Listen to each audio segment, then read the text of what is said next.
के election declare कराओ और इलेक्शन लड़ लो। बिल्कुल आपने सही कहा। इस बीच में अधीर रोहल जी को आमंत्रित करूंगा। अजय शुक्ला जी हमारे साथ जुड़े हैं, आपका भी स्वागत है। अधीर जी, 10 सितंबर को G20 खत्म होगा।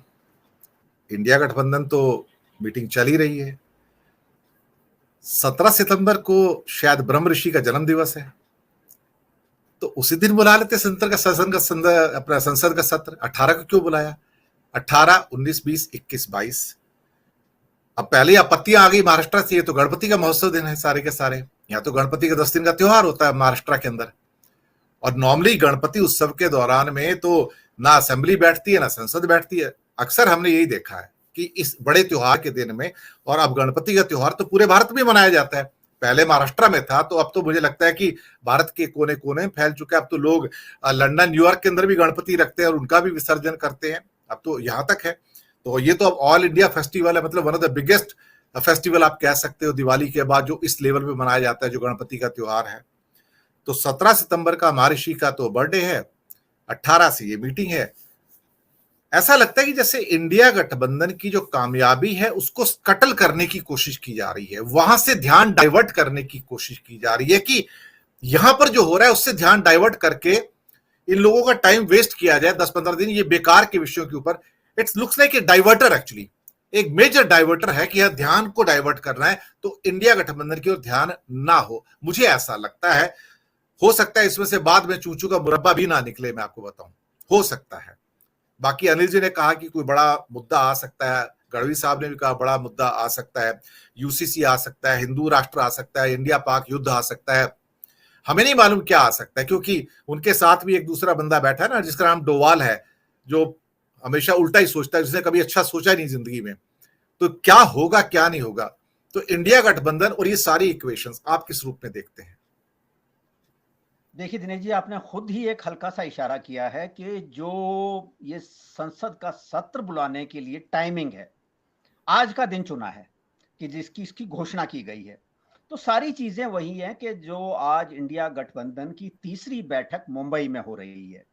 एक तो ये सबसे बड़ी चिंता जो पिछले 3 महीने से नरेंद्र मोदी को सताए जा रही है कि ये हो कैसे गया है कि इतना बड़े देश में ये सारे बड़े राजनीतिक दल और वो राजनीतिक दल जिनकी हर राज्यों में, देश के हर राज्य में जितने भी इंडिया गठबंधन में शामिल नेता हैं या राजनीतिक दल है, उनकी बहुत बड़ी एक मजबूत जमीन है, तो वो सभी इकट्ठे हो गए हैं।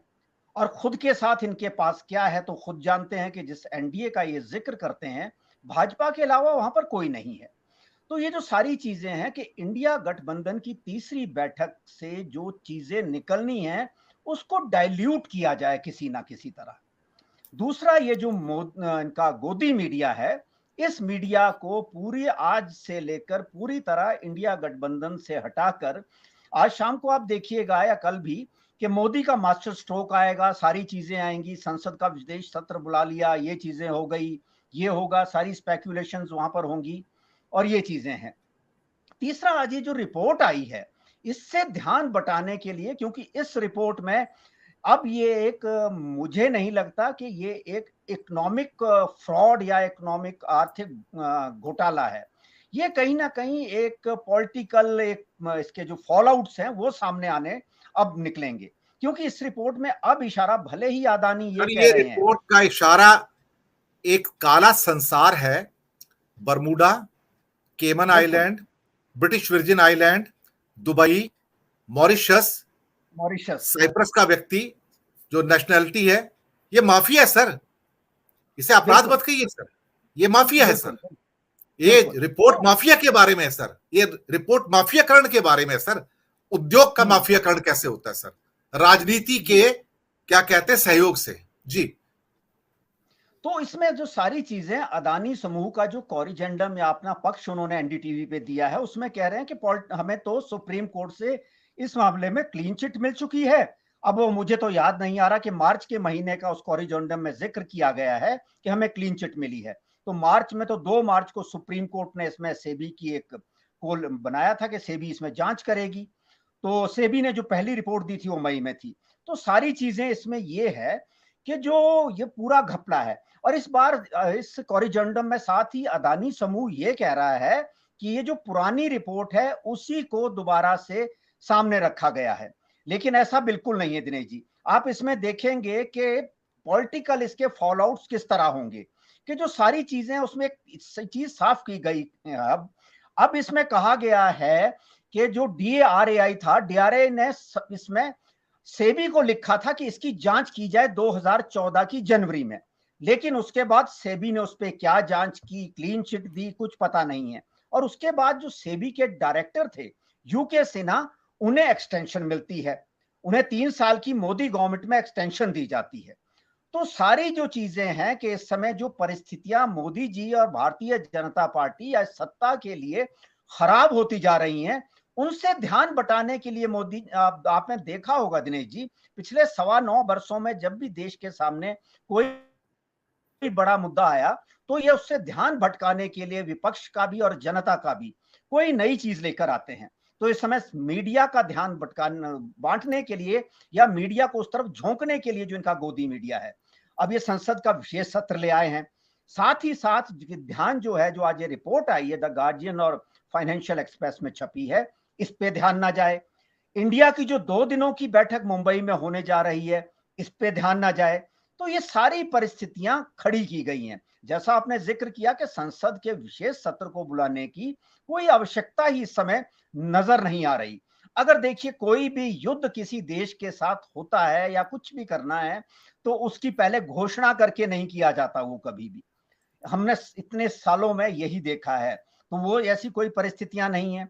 एक ले देकर ये परिस्थिति जरूर दिनेश जी, हल्की सी आशंका इसकी जरूर बनती है कि चुनाव जल्दी करवाने से पहले मोदी जी एक बार संसद में जरूर जाना चाहते हो कि एक बार वहां से संबोधित हो जाए, देश को संबोधित वहां से कर दूं, बड़ा सा संबोधित, कुछ घोषणाएं, उस तरह की चीजें हो सकती हैं।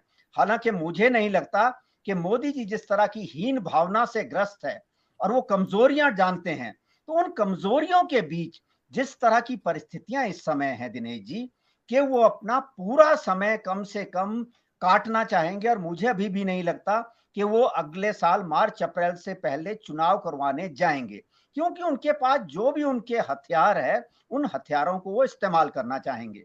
अब जैसा आपने कहा कि मोदी जी हमेशा मिस्ट्री क्रिएट करते हैं, सस्पेंस क्रिएट करते हैं, तो मैंने जैसे आपसे एक बात कहा था कि अब डेविड धवन की फिल्मों की तरह अगले 7-8 महीने में पूरा घटनाक्रम चलेगा।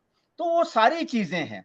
अब जैसे ही हमारी ये G20 की मीटिंग खत्म होने जा रही है, उसके बाद ये सारे जो घटनाक्रम है इसमें और तेजी आएगी, और इस तेजी के बीच जनता को किस तरह भ्रम में रखा जाए कि पीछे क्या हुआ, सारी चीजें भुला दी जाएं, उस तरह की परिस्थितियां क्रिएट करके। तो अभी जैसा आपने कहा कि ये जो संसद का सत्र है, इसको लेकर अभी कुछ नहीं कहा जा सकता, और हो सकता है कि इसमें कोई खास चीज ना भी निकले।